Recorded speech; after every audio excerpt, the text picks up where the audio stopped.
अकालक अवस्था में पानि नहि पड़बाक कारण विभिन्न समस्या सँ ग्रस्त जट कमाएला परदेश जाइत अछि आ जटिन अपन जट के बेर बेर रोकबाक प्रयास करैत अछि। तेहन में की होइत अछि से सुनियौ।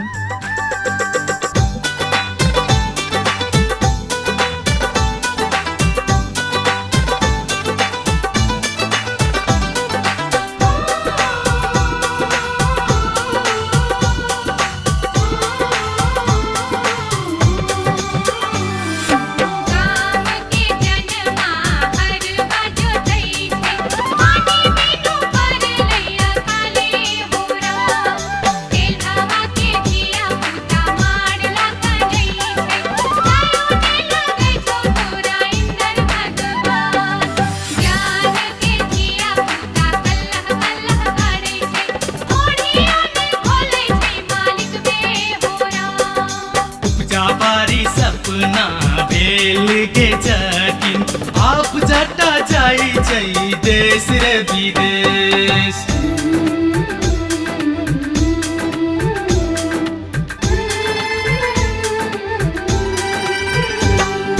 जाई दहोगे जटिन देश रे विदेश तोरा लागिल बहु जटिन का बासने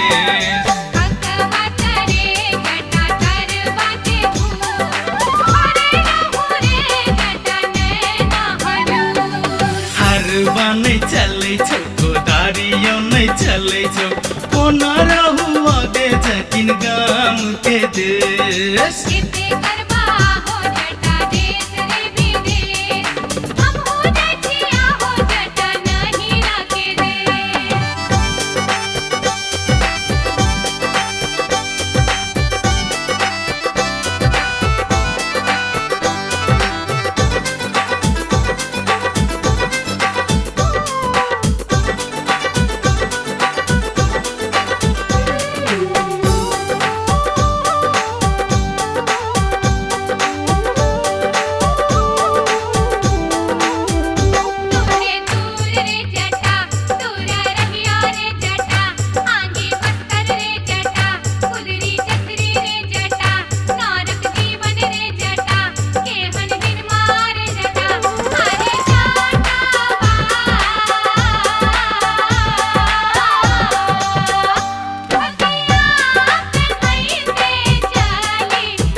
गे जटिन दूर रहिए गे जटिन अकरी पथरी गे जटिन गुदरी चथरी गे जटिन तीसी तीमन गे जटिन बैगन भाटी गे जटिन आगे जटनी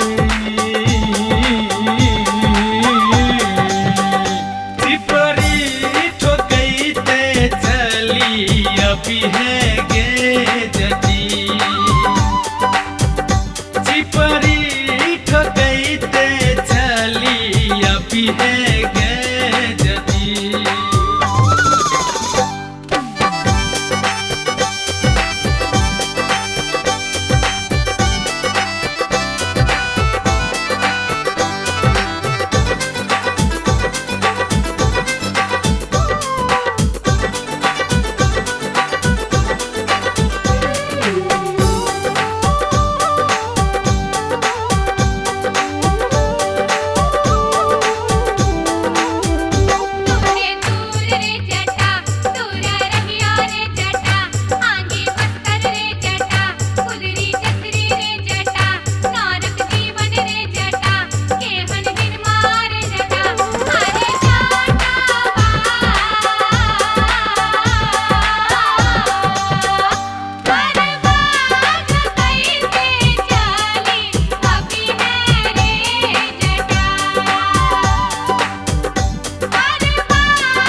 गे जटिन दूर रहिए गे जटिन अकरी पथरी गे जटिन गुदरी चथरी गे जटिन तीसी तीमन गे जटिन बैगन भाटी गे जटिन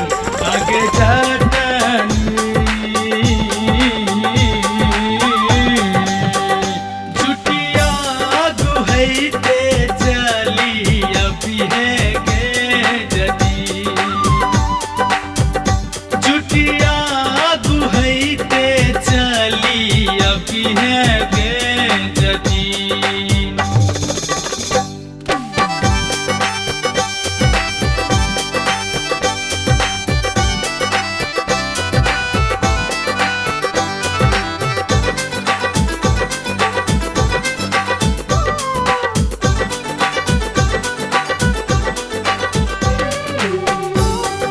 जट परदेश से कमा कऽ गाम आयल आ जटिन के सासुर चलैला मनायब रहल अछि। कोना से सुनियो।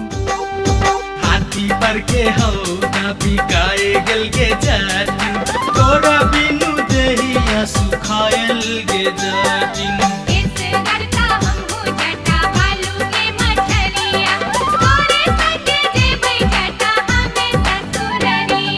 तोरा बिनु सुने लगे हमरो से जरिया